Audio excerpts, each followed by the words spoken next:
In this video, I am going to provide you with something that could save you thousands of dollars in the future if you need to remove or replace any of the sewer pipes located inside your house. And of course, this would be a house with a concrete foundation and not a wood-framed floor. And that would be to try and design any rooms with plumbing in them as close to the house drain or water supply as possible.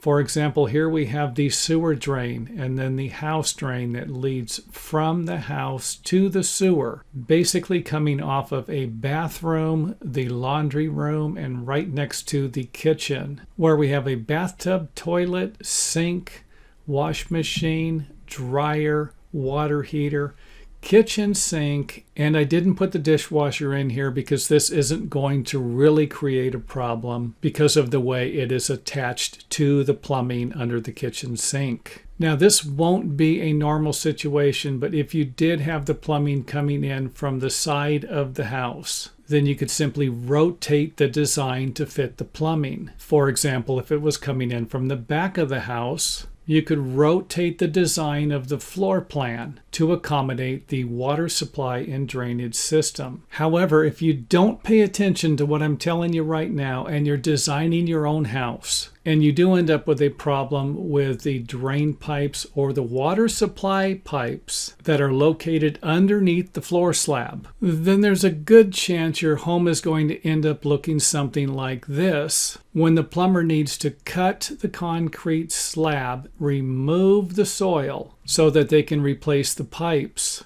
And of course, let's not forget that we're going to need to backfill the area and install some type of rebar dowels. And of course, after the concrete is poured, you can start to put everything back together again. And if you don't like this option, here is another option used by plumbers. Instead of going through the house, they will go around the house. They will dig a trench around the house to install a new sewer pipe. And I realize that this is going to sound a lot easier, but sometimes it won't be, because you might need to remove trees, sidewalks, cut through a driveway or remove the driveway, remove sprinklers or any type of masonry walls. And then when you have cleared a path, you can start digging, install your new pipes, backfill, and then cover it up, and then replace all of the damaged stuff that you needed to remove to install this new pipe. So what's the goal here in your design? If you possibly can, I'm not suggesting just ruining your dream home if this isn't going to work for you. However, by now, you should be at least the tiniest bit motivated